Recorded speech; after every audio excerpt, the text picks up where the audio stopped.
ሰይጣንን እንዲፈትነን ለምን ይፈቅድለታል በሚል ርዕስ ነው የምንማማረው። እስኪ በሉ እግዚአብሔር በሉ። ሰይጣንን እንዲፈትነን ለምን ይፈቅድለታል? ድገሙ እስቲ። እግዚአብሔር በሉ። ሰይጣንን እንዲፈትነን ለምን ይፈቅድለታል? እንግዲህ መቼም ትምህርት ስንማር አንዳንድ ጥያቄ መመለስ ነው ዓላማው። ሰይጣን የሚፈጥርብንን ዓላማ መመለስ ነው። እርግጠኛ ነኝ የሁላችሁም ጥያቄ ነው። ነው አይደለም? እስቲ ነው የሚል ነው። እሺ እግዚአብሔር ይስጥልን። የሁላችሁም ጥያቄ ነው። ካልሆነ እንለፈው ርስን። የሁላችሁም ጥያቄ ነው። እሺ በብዙ ሰው የማያምኑ ሰዎችም ይህንን ይጠይቃሉ። እግዚአብሔር መልካም ከሆነ ለምንድን ነው እንደዚህ ያለ ችግር ሲደርስብን ዝም የሚለን? ለምን ዝም ይላል እግዚአብሔር የሚል ነገር አለ። መጽሐፍ ቅዱስንም ስናነብ የሚጋጭ የሚመስል ነገር ብዙ ነገር ታገኛላችሁ። የመጀመሪያው እግዚአብሔር ባህሪው መልካም ነው። ባህሪው መልካም ነው። በሱ ዘንድ ክፉ የለም። አልወ ጽልመት ውስተ መክፈልታቲሁ። በእግዚአብሔር በባህሪው ኃጢአት የለበትም፣ ነውር ነቀፋ የለበትም። እስመ ንጹሕ አጠባያቲሁ ለእግዚአብሔር። የእግዚአብሔር ባህሪ ሁሉ ፍጹም ንጹሕ ነው። እግዚአብሔር ባህሪው ንጹሕ ነው። ፈቃዱ ደግሞ መልካም ነው። ኄር እግዚአብሔር ለእለ ይትዔገሥዎ ወያድኅኖሙ በጊዜ ምንዳቤሆሙ። እግዚአብሔር ለሚታገሱት ሁሉ እግዚአብሔር መልካም ነው፣ በመከራ ቀንም መሸሸጊያ ነው ይላል ትንቢተ ናሆም ምዕራፍ 1 ቁጥር 7 ላይ። ወምስካኢነ ውእቱ አምላኩ ለያዕቆብ፣ የያዕቆብ አምላክ መጠጊያችን ነው። ወበይንተዝ ኢንፈርህ ለማድለቅለቀት ምድር ወለመኒ ፈለሱ አድባር ውስተ ልበ ባሕር። ስለዚህ ተራሮች ተነስተው ወደ ባህር ልብ እንኳን ተነስተው ቢገቡ ወይም ቢነቀሉ አንደነግጥም፣ የያዕቆብ አምላክ መጠጊያችን ነውና። ይሄ እግዚአብሔር መልካም እንደሆነ ነው የሚያሳየው። እግዚአብሔር ያበርህ ሊተ ምንትኑ ያፈራህኒ። እግዚአብሔር ብርሃኔና መድኃኒቴ ነው፣ የሚያስፈራኝ ምንም የለም። እግዚአብሔር ምእመና ለሕይወቴ፣ እግዚአብሔር የሕይወቴ መታመኛዋ ነው። ምንም የምፈራው ነገር የለም። እመኒ ጸብአኒ ተአይን እይፈራህኒ ልብየ። ሰራዊት እንኳን ከቦ ቢወጋኝ እግዚአብሔር መታመኛዬ ነውና አልፈራም ይላል። ስለዚህ እግዚአብሔር ብርሃን ነው፣ እግዚአብሔር መድኃኒት ነው፣ እግዚአብሔር መልካም ነው። እሱ ራሱ ኖራል። አነ ውእቱ ኖላዊ ኄር ዘበአማን፣ እኔ እውነተኛ እረኛ መልካም እረኛ እኔ ነኝ ይላል። በጎ እረኛ እኔ ነኝ። እንኳን በአፋ ሆኖ መጠበቅ ይቅርና ራስን አሳልፎ በመስጠት እንኳን የሚጠብቅ እረኛ ነው እሱ። እግዚአብሔር ንጉሥ ሆኖ መጠበቁ፣ አምላክ ሆኖ መጠበቁ፣ በሰማያዊት መንግስቱ በግርማ መለኮቱ ሆኖ መጠበቁ ድንቅ ነው። ከዚያ ያለፈ ደግሞ የሚደንቀው ራሱን በመስጠት የጠበቀን እረኝነት ግሩም ነው። ለእኛ ራሱን አሳልፎ መስጠቱ። እግዚአብሔር እኔ ቸር እረኛ ነኝ ብሏል። እኔ ቸር እረኛ ነኝ፣ በጎቼም እኔን ያውቁኛል፣ ድምፄንም ይሰማሉ። በእኔ በኩል የሚገባ ይድናል። እኔ የበጎች በር ነኝ። ዘዋንተ ኀቤ ውእቱ ይድኅን፣ በእኔ በኩል የሚገባ ይድናል። ይበውእ ወይወፅእ፣ ይገባል ይወጣል። ወይረክብ ምርአየ፣ መሰማሪያም ያገኛል ይላል። እግዚአብሔር ጠባቂያችን ነው፣ እረኛችን ነው፣ መልካም ነው፣ ቸር ነው። እግዚአብሔር ሰው እንዲጠፋም አይፈልግም። ኢፈነወ እግዚአብሔር ለወልዱ ከመ ይትሐጐል ኩሉ ዓለም አላ ከመ ይሕየው። እግዚአብሔር ዓለሙ ሁሉ እንዲድን እንጂ እንዲጠፋ ልጁን አላከውም ይላል። እግዚአብሔር ዓለሙ ሁሉ እንዲድን ነው እንጂ እንዲጠፋ አይፈልግም።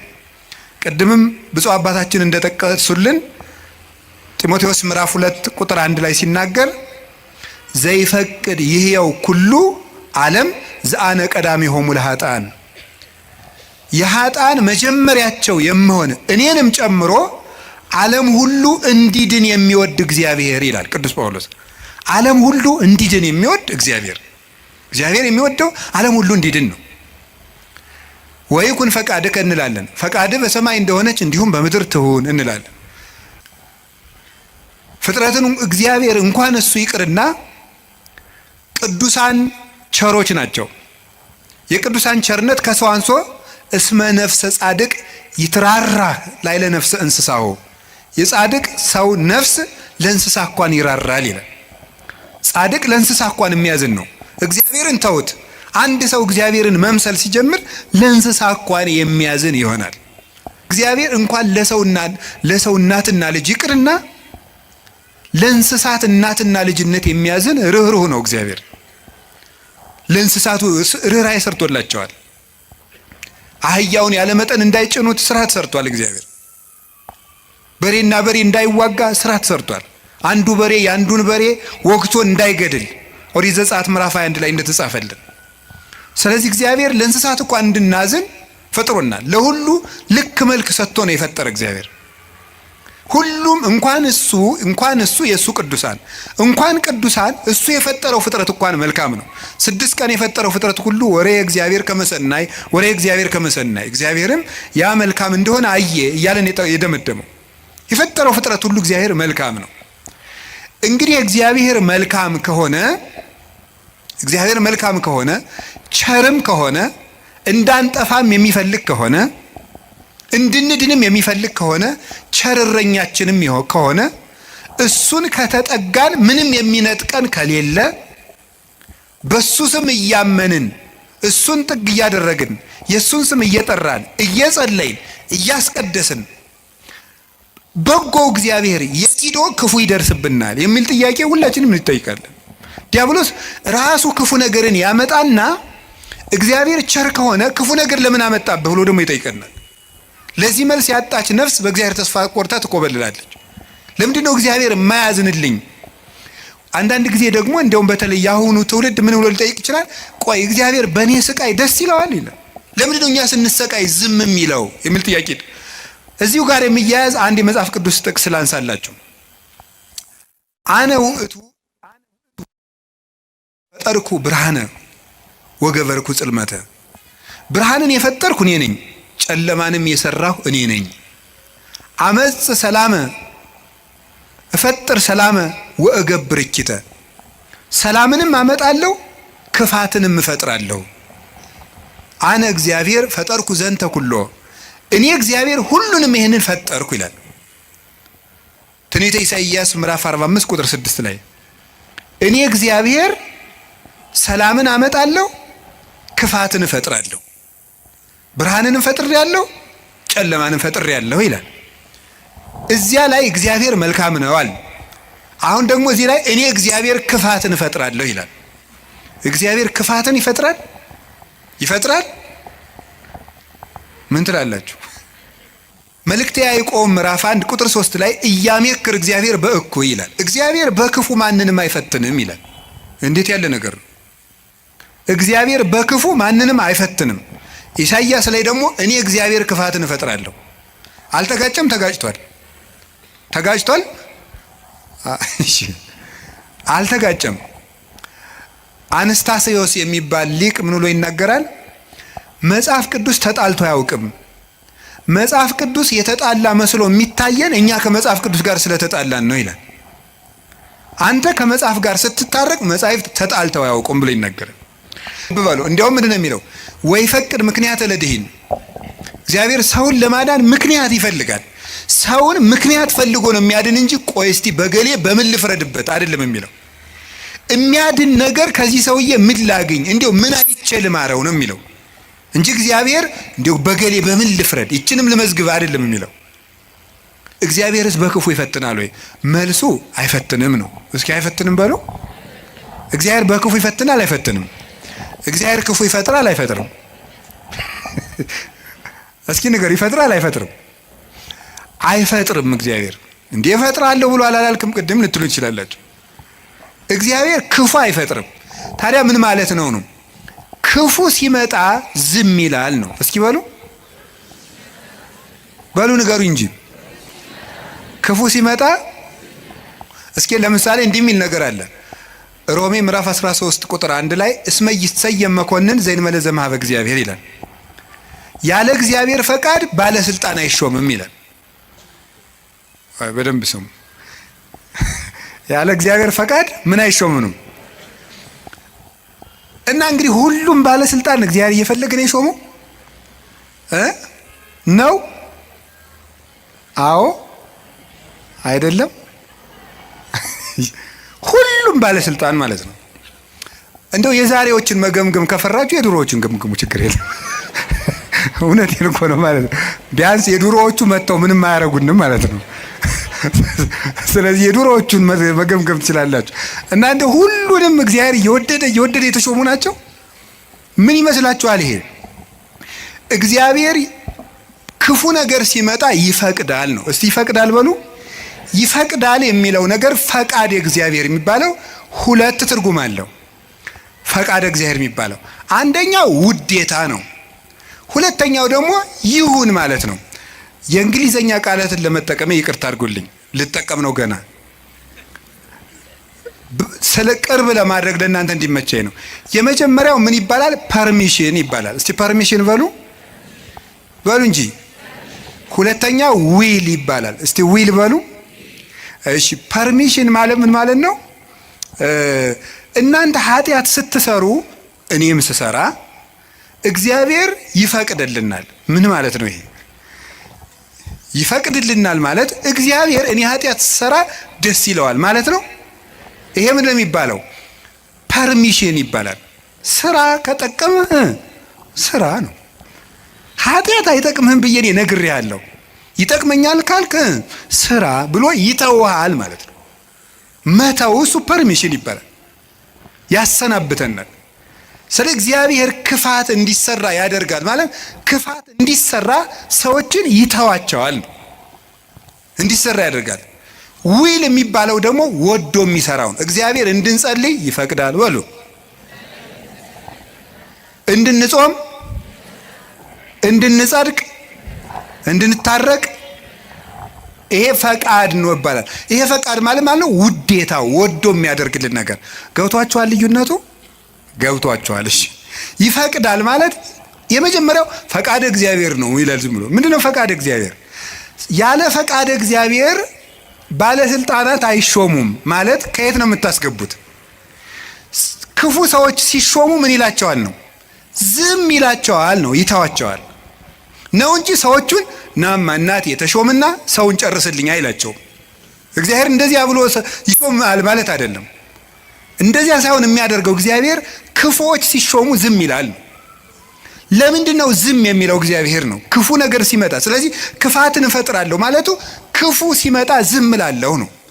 ወይም ምን ማለት መሰላችሁ? የእግዚአብሔር እጅ አጥር ነው፣ ጠባቂ ነው፣ ረድኤት ነው። የእግዚአብሔር እጅ በእግዚአብሔር ለመጠበቅ ያልተገባን ሆነን ስንገኝ እግዚአብሔር አጥሩን ያነሳዋል። ያልተገባን ሆነን ስንገኝ አትጠብቀኝ ስንል ማለት ነው። ምን ማለት መሰላችሁ? መዝሙረ ዳዊት ላይ እንዲህ ይላል፣ መዝሙር 9 ላይ ውሃ ኮሃጠ ለእግዚአብሔር፣ ኃጢአተኛ ሰው እግዚአብሔርን አወከው ይላሉ ሊቃውንቱ። አወከው ማለት ምን ማለት ነው? እንዳይምረው ኃጢአት ይጨምራል፣ እንዳይቀስፈው ጥቂት ጥቂት ጽድቅ ይሰራል። ማታ መዝሙር ቀን ዘፈን እንደማለት እያቀላቀለ እግዚአብሔርን አወከው። ወይም ደግሞ ኃጢአተኛ ሰው እግዚአብሔርን አነሳሳው ይላሉ አባቶቻችን። እንደ ደረቅ ሰው ይላሉ። እንደ ደረቅ ሰው፣ ደረቅ ሰው እንደው ጣይም አድርጌው ነው እንጂ ሌላ ነው የሚል አንድምታው። ደረቅ ሰው የሚለው ምን ማለት መስላችሁ? አቅም የሌለው ሰው እኔ አንተ ሰው ረፍ ብያለሁ ሲለምናል ወንድ እስኪነካኝ ወተት ነው እንጂ ደም አይወጣኝ የሚል ይሄ ማለት ነው። አቅም የለው ግን ደረቅ የሆነ ማለት ነው። በሉኝ የሚል ማለት ነው። ኃጢአት እየሰራ በየቀኑ ለእግዚአብሔር የመቅሰፍት ጨንገር የሚያቀብለው ሰው ማለት ነው። ቅሰፈኝ እያለ እግዚአብሔርን መቅሰፍት የሚለምን ሰው አለ ነው። እግዚአብሔር የመዳን እድል የመስተካከል እድል በሰጠው ቁጥር እየተበላሸ ለእግዚአብሔር የቁጣ በትር የሚያቀብለው ሰው፣ ለዚህ ሰው እግዚአብሔር የጥበቃ ረድኤቱን ያነሳበታል። ልቡ እንዲስተካከል የሚያራራውን የሚገስጸውን ረድኤቱን ሲያነሳው ልቡ ይደነድናል፣ ጨካኝ ይሆናል፣ ያሰናብተዋል። ያን ጊዜ ሰዎች በሙሉ አራዊት አጥር ሲነሳላቸው በተከፈተ ቤት ውስጥ ገብተው እንደሚሰለጥኑት ሁሉ እግዚአብሔር ረድኤቱን ከኛ ላይ ሲያነሳ አራዊት የሆኑ ሰዎች በስልጣን ሊሆን ይችላሉ፣ በጭካኔ ሊሆን ይችላሉ። መተው እንዲሰለጥኑ ያደርጋቸዋል ማለት ነው። በሰው ላይ እንዲሆኑ ያደርጋቸዋል እንደተባለው ማለት ነው። አንድ ዲያቆን ነው አይደል የተባለው መቅደስ ውስጥ ቅዱስ ጳውሎስን እንትቷሉ የኢዮብን መጽሐፍ ያነባል አሉ። እንዲያው እኮ ይገርማል። እና የሚያነበው ደግሞ አነግስ ብእሴ መደለው የሚለውን ነው። አፄ ቴዎድሮስ እያስቀደሱ ነው ይባላል። ጨካኝ ንጉስ አነግሳለሁ የሚለውን ነው የሚያነበው። ጨካኝ ንጉስ አነግሳለሁ ብሏል እግዚአብሔር የሚለውን ያነባል። ምን ብለው ጨመሩበት እሳቸው? ቀጥሎ ያለውን እሱ ግን አይላትም አውቆ በእንተ ከህዝብ የሚለውን ጨምረው እንጂ አሉት አሉ። ስለ ህዝቡ ክፋት የሚለውን ጨምረህ አነበው አሉት። ስለምኑ ክፋት ነው? ስለ ህዝቡ ክፋት ነው። ስለዚህ ክፉ ነገርን ማን ነው ያመጣው ካላችሁን፣ እኛ በሉ ንገሩኝ እንጂ እኛ ነን ክፉ ነገርን የምናመጣው። እግዚአብሔር ክፉ ነገርን አመጣለሁ ማለት ክፉ ነገር ሲመጣ ዝም እላለሁ አሰናብተዋለሁ ማለት ነው። ፈርዖን በእስራኤል ላይ እንዲሰለጥን ዝም እለዋለሁ ነው፣ አሰለጥነዋለሁ። ለምንድን ነው እግዚአብሔር ክፉ ነገር እንዲመጣብን የሚፈቅድ? አይወደንም፣ ይወደናል። አይፈልገንም፣ ይፈልገናል። አያዝንልንም፣ ያዝንልናል። እና ግንሳ ምን ሆነ? እንዳይጠብቀን እንዲጠብቀን የሚያደርገውን ነገር ሁሉ ቆርጠነዋል። ከሱ ጋር መዋል አንፈልግም። እሱን በጸሎት ማነጋገር አንፈልግም። ሕጉን መፈጸም አንፈልግም። በቤቱ መኖር አንፈልግም። መታረቅ አንፈልግም። መስማማት አንፈልግም። በምን መልኩ ይጠብቀን? አብሮን ቢኖር ክፉ አይደርስብንም። አብሮን እንዳይኖር ደግሞ ቤታችን ቆልፈናል። እኔ በደጅ ቁሜ አንኳኳለሁ የሚከፍትልኝ ቢኖር ራት እበላለሁ ብሏል። የምንከፍተው እኮ ደጃፋችን መስኮታችን አይደለም፣ ልብ ነው ደጅ ያለው። ያን መክፈት ይጠበቅብናል። በየት ይግባ ክርስቶስ እኛ ጋር ለመግባት?